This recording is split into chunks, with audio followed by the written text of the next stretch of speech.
이처럼 재화의 가격 변화로 수요량과 공급량이 달라지면 소비자 잉여와 생산자 잉여에도 변화가 생기게 된다. 여기서 잉여란 제품을 소비하거나 판매함으로써 얻는 이득. 여기에서 보면은 일단 머리를 부여잡게 하는 단어가 두 개가 나와요. 첫 번째 뭐냐 하면은 소비자 잉여, 두 번째 생산자 잉여예요. 이건 과학 지문하고도 똑같습니다. 일단 모르는 말, 이상한 말 나오면 밑줄부터 치시고요. 이것에 대한 설명이 있으면 얘는 다시 봐야 되고 열심히 봐야 되고 중요한 건데 설명이 없으면 그냥 넘어가도 되는 거예요. 근데 이초에 여기 지금 잉여라는 말에 대한 설명부터 나오는데 같이 보겠습니다. 제품을 소비하거나 판매함으로써 얻는 이득을 의미해요. 얻는 이득을 의미하고요.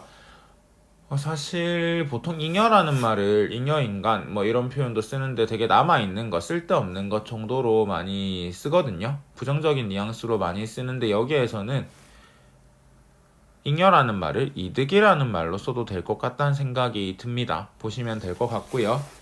여기에서 하나 물어볼게요. 생산자와 소비자가 경제활동에는 존재를 해요. 생산자가 잉여를 많이 보게 될 때 소비자는 잉여를 같이 많이 볼까요? 그렇진 않을 거예요.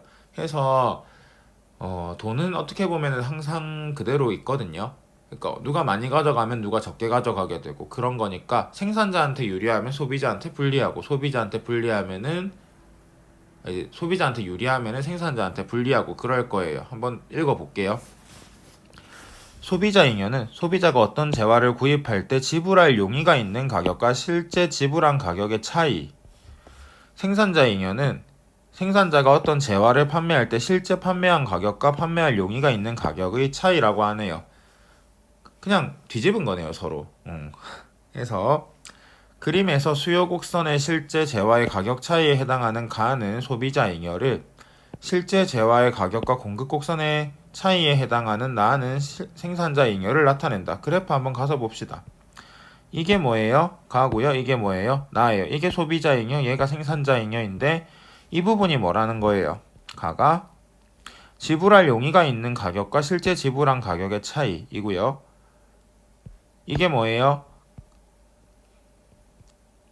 판매할 용의가 있는 가격과 실제 판매한 가격과 판매할 용의가 있는 가격의 차이라고 하네요.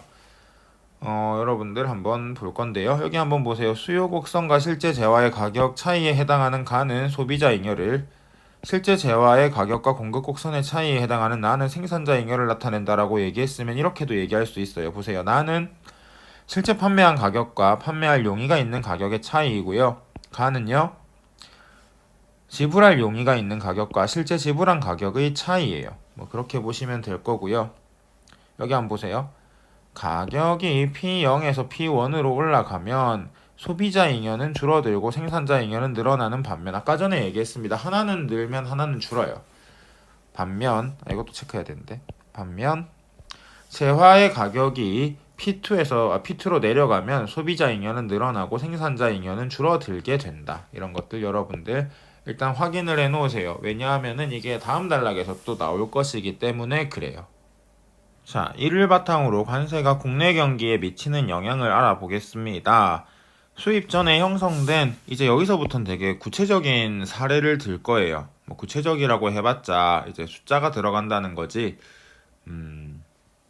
실제 사례는 아닐 겁니다. 해서 내가 처음에 여기 1이라고 적어놨는데 하다 보니까는 1을 적을 필요가 없는 거예요. 이게 구분이 다 돼서. 이런 경우도 생길 수 있습니다. 그냥 그런 거 보여주려고 한 거고. 관세가 국내 경기에 미치는 영향을 살펴보자. 밀가루 수입 전에 형성된 K국의 밀가루 가격이 500원 per Kg이고 국제시장에서 형성된 밀가루의 가격이 300원 kg per kg이라고 가정해보자. K국이 자유무역을 통해 관세 없이 밀가루를 수입하면은 국산 밀가루 가격은 수입 가격 수준인 300원 kg까지 내려가게 된다. 그 결과 국산 밀가루 공급량은 줄어들지만 오히려 수요량은 늘어나기 때문에 아까도 얘기했어요. 가격이 줄었으니까 어떻게 돼요? 수요는 늘어나겠죠. 국내 수요량에서 국내 공급량을 뺀 나머지 부분만큼 밀가루를 수입하게 된다. 네, 그렇다네요. 밀가루 수입으로 국산 밀가루 가격이 하락하면 결과적으로 생산자 잉여가 감소하지만 소비자 잉여는 증가하게 된다. 쌤 여기 동그라미 쳐놓은 부분이 있는데요. 일단 요 부분만 먼저 볼게요. 자, 국내 수요량에서 국내 공급량을 뺀 나머지 부분만큼 밀가루를 수입하게 된다. 가격이 하락하면 결과적으로 생산자 잉여가 감소하지만 소비자 잉여는 증가하게 된다. 이거 아까 어디에서 봤어요? 이거에서 봤어요. 똑같은 말이 여기 나와요. 관세가 없으면 어떤 일이 일어난다고요? 이런 일이 일어나요. 똑같이 나옵니다. 맞지요? 하면 되고요. 자, 이럴 경우에는 어떻게 된다? 사회적 잉여라는 게 나오는데 증가한 소비자 잉여가 감소한 생산자 잉여보다 크기 때문에 소비자 잉여와 사회자 잉여의 총합인 사회적 잉여는 사회적 잉여는 이거 두 개의 총합인가 봐요. 또 이런 쓸데없는 개념이 나오고 있어요. 굉장히 힘드네요. 밀가루를 수입하기 전에 비해 커지게 된다. 해서 관세를 내리는 게 아니고 관세를 없애면은 재화의 가격이 내려가서 소비자 잉여는 늘어나고 생산자 잉여는 줄어들어요. 근데 증가한 소비자 잉여가 감소한 생산자 잉여보다 크기 때문에 소비자 잉여와 생산자 잉여의 총합인 사회적 잉여는 밀가루를 수입하기 전에 비해 커지게 된다고 합니다. 그렇네요. 확인했으면 됐어요. 확인. 그런데 이제 반대 상황이 나오겠다. 그죠? 관세를 부과한 경우 그럼 어떻게 되겠어요? 반대니까는 소비자 잉여는 줄고 생산자 잉여는 늘어나겠죠. 확인해 보겠습니다. 이런 숫자에 속지 마세요. 국산 밀가루 생산자는 관세 부과 전보다 100원 오른 가격에 밀가루를 판매할 수 있으므로 국산 밀가루 공급량이 늘어 관세를 부과하기 전보다 생산자 잉여가 증가하게 된다. 반대로 소비자 잉여는 감소하게 된다. 했던 말 그대로 또 하고 있고요. 하지만 증가한 생산자 잉여가 감소한 소비자 잉여보다 작기 때문에 소비자 잉여와 생산자 잉여의 총합인 사회적 잉여는 수입 밀가루 관세를 부과하기 전에 비해 작아지게 된다. 여러분들 이런 고민을 할 수가 있어요. 현실적으로 얘기해 주는 거예요. 증가한 생산자 잉여가 감소한 소비자 잉여보다 왜 작지? 아까 전에 여기도 소비자 잉여와 생산자 잉여가 감소하지만 소비자 잉여는 증가하게 된다. 증가한 소비자 잉여가 감소한 생산자 잉여보다 크다. 왜 크지? 왜 작지? 이런 고민은 하지 마세요. 하지 마세요. 그냥 지문에 나와 있는 그대로만 여러분들이 인식하시면 돼요.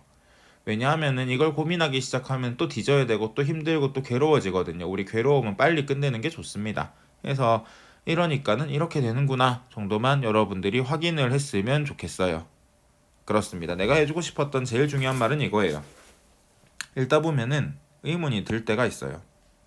이렇게 왜 이런 말이 나오는 거지 갑자기? 그럴 때 여러분들이 그냥 무던하게 넘겨버리면은 다음 문단에서 또 문제에서 이걸 이해할 수 있게 해줍니다. 제발 문제를 믿고 다음 지문을 믿고 여러분들 질문은 덮어두고 일단 읽어 나가세요. 읽어 나가시기를 제발 부탁드리겠습니다.